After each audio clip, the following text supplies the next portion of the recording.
Hello, thanks for showing up. Good to be with you. I want to talk to you today about being invisible to the undesirable. What does that mean? It means that everything in life functions at a particular frequency or vibration. And you have access to everything that matches the energy you're in, and you don't have access to everything that doesn't match the energy you're in. Now, conversely, everything that matches you has access to you, and everything that doesn't match you doesn't have access to you. And so it's possible to live in a world where all the good things you desire come to you because you're matched to them, and the things you don't desire don't come to you or can't touch you because you're not a match to them. You see how it works. So let me give you a couple of examples. So years ago, I used to speak at Unity Village, the headquarters of Unity Church in Missouri. And one weekend, I was the featured speaker at a conference with a number of different lectures. And people wanted to talk to me. They wanted coaching. And I'm happy to do some of it, but after a point, it's not fun anymore. And I remember I used to walk into it's a big dining hall, and I have to walk past where a lot of people were eating, and people would see me on my way to lunch, and they'd come up to me and start talking to me.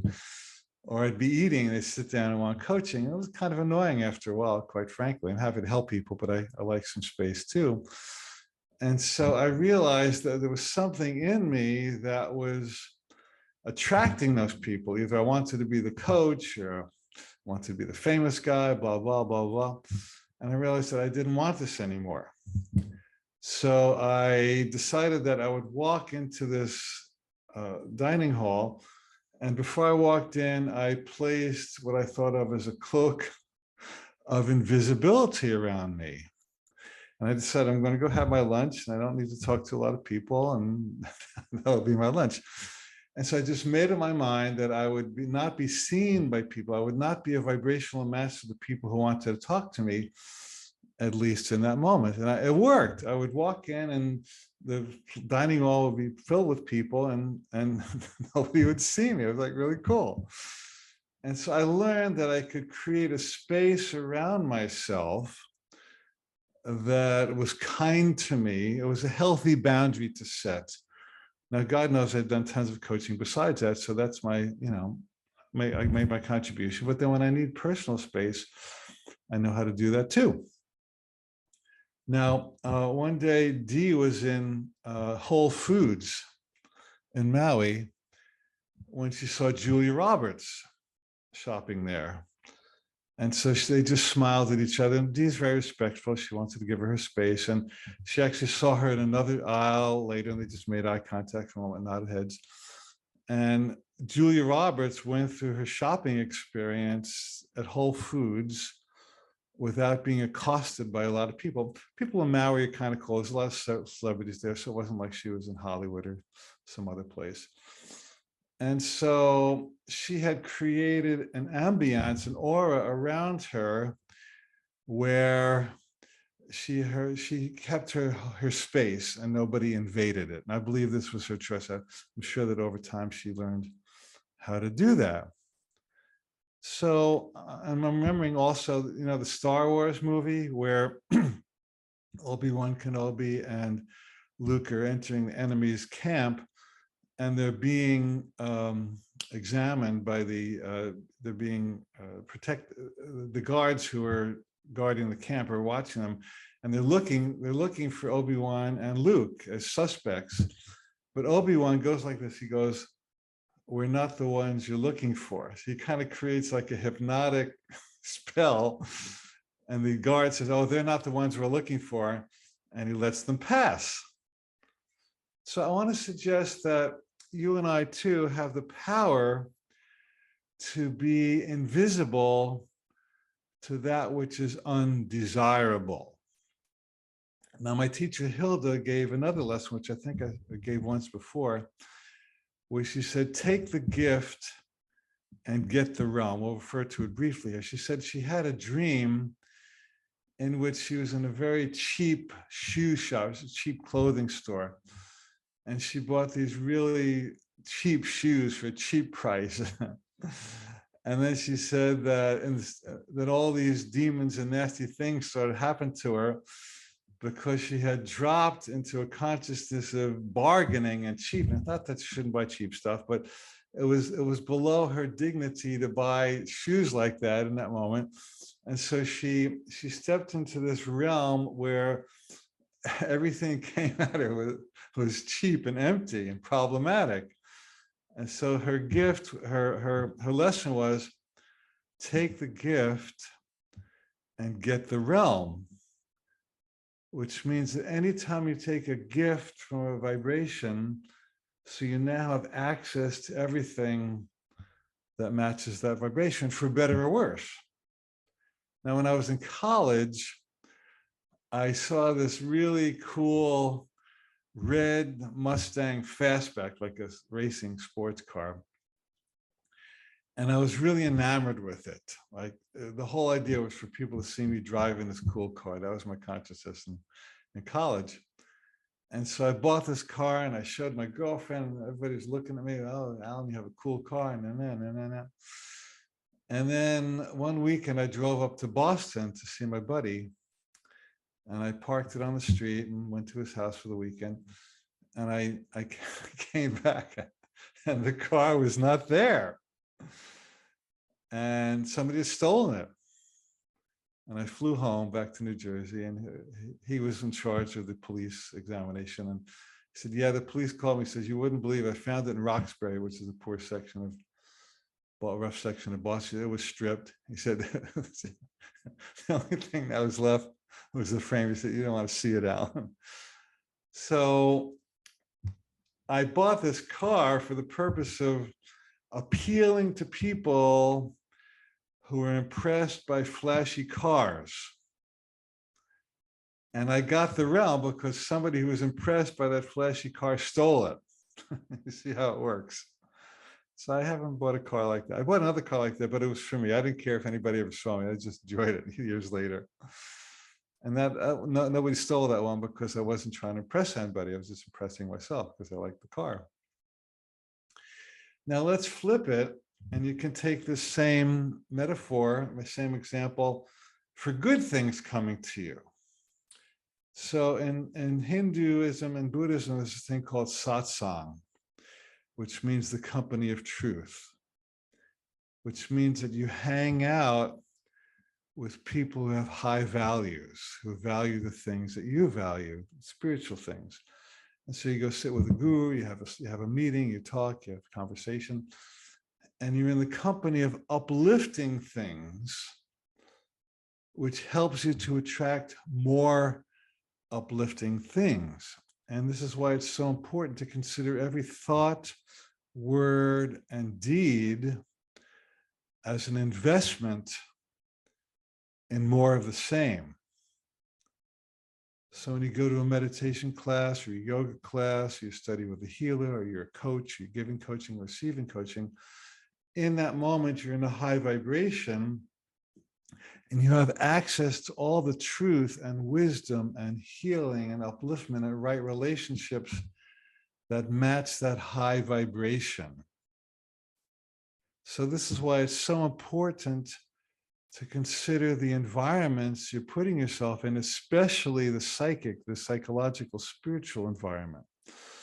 And this is why it's usually not a good idea to watch a lot of news, because the news is usually based on making people scared. That's a known fact, that the news sells the more they can titillate you and frighten you and panic you.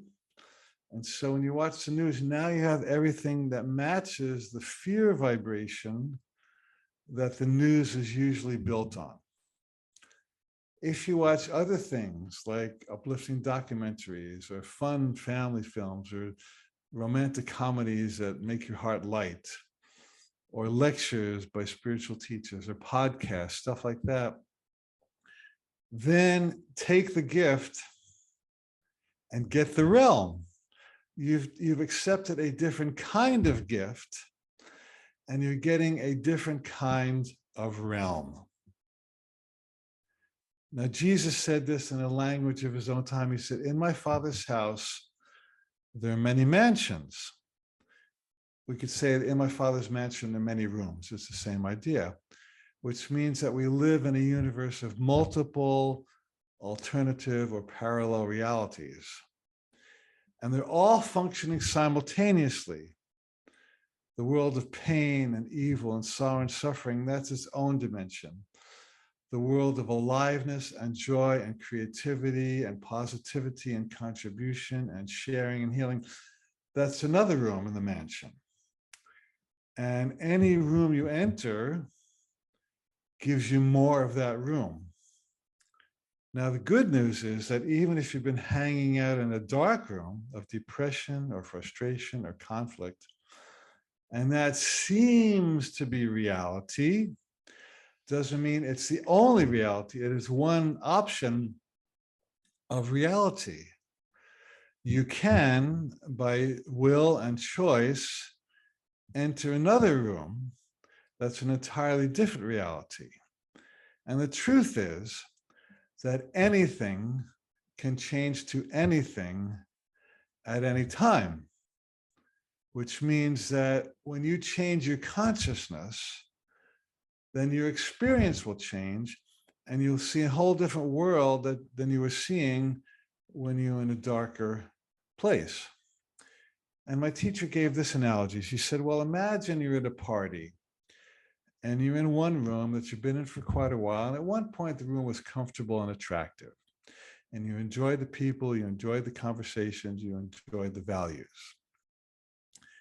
And then you kind of got bored, or you kind of get frustrated, or you kind of got annoyed. You think, you know, this room isn't so much fun anymore. There must be a better room. And so you stick your head out of the door, and there's a corridor. And at the end of the corridor, there's another room, and you're hearing voices from this room. And these conversations are really appealing. They're interesting, and the people sound lighter and freer, and they're positive. And you go, ooh, I think I'd like to be in that room. That sounds like a much more fun room than the one I've been in. And so you step out of the old room, and you're on your way to the new room. However, getting to that room doesn't always happen instantly. There are still gravitational pulls from the old room, even while there are gravitational pulls toward the new room. So my teacher said that you may find yourself in a corridor between your old life and your new life. And so what's the answer to this? Just keep going. Focus as much as possible on the values and energies and experiences of the new room, the new life, and that will draw you to that. If you focus on getting sucked back into the old room, or you resist the old room, or judge the old room, or stay in the old room by guilt, then you're going to stay stuck there. But when you focus on where you want to end up instead of what you want to get away from, you'll end up there much more quickly, probably even more quickly than you imagine. So what we're saying here is really profound, that your consciousness is the key to the room that you wish to enter. It's kind of like if you go to a hotel, you get a little key card and it matches the slot and you push it through. And that magnetic configuration is a match to the room you want to go to. And so your thoughts are the magnetic configuration that match the room you want to go to. So you can make yourself perfectly. Now, let's say you're looking for a partner, a marriage, a romantic partner, or even a friendship partner. So if you're busy going over why your last partners didn't work, you're going to be invisible to the new partner because you're matched to the old room, not the new room. And one of our coaching students had a profound experience. She was telling me in coaching that she had been single for a number of years after being divorced, and she really wanted to be in a new relationship, but she couldn't seem to find anybody. And we talked about the different dynamics, and she ended up saying, well, I'm really ready. So we create an affirmation that I am open and willing and ready to receive a new and healthy partner in my life. And that affirmation resonated with her. She smiled. He said, that's it, I got it. Well, a couple of weeks later, she comes in our coaching room, which I have a open to the public free coaching every Thursday morning. Go to my website, alancohen.com. You can find out how to get into the coaching room. She comes on the coaching room with her boyfriend, and a lovely man. He says, oh, we met each other. After I said that affirmation, I'm open and willing and ready to attract a healthy partner into my life. She said, I went online and we clicked. We had some text conversations. We finally met. And now here he is in my home. They were living together, but he was visiting her. And this was like 2 or 3 weeks after we had this conversation. She was glowing. She looked like a schoolgirl. She was so happy. And he came on, he shared his story. He had his own story from his own angle. A lovely, lovely man. And now they're exploring a beautiful relationship. But she had to raise her consciousness to the place where she felt open and willing and ready to receive this person. And she became invisible to all the guys who didn't match her, and she became visible to the guy or guys who did match her. That's the way it works. You only get to see what you're matched to. It's a fun game to play, isn't it? Staying in the consciousness of what you want to attract and being invisible to what you don't want to attract. So let's conclude with a moment of vision here.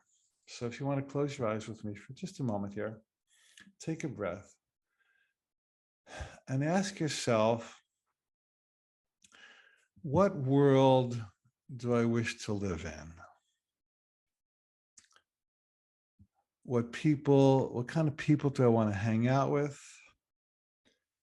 How do I want my physical body to feel? What career would be passionate for me? What living situation is warm and healing to me? What kind of abundance would help me to know that I have the things I want?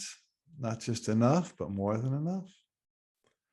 So I want you to rise in energy now, rise in consciousness now, to actually feel what it would feel like to be with the right partner or friends.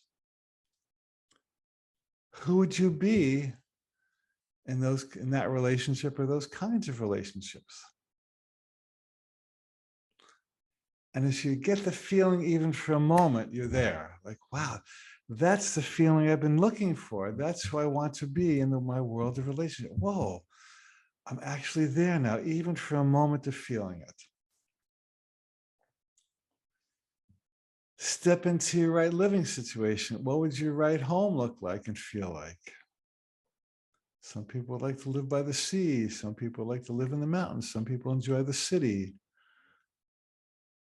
So how would your perfect living situation feel if you were there?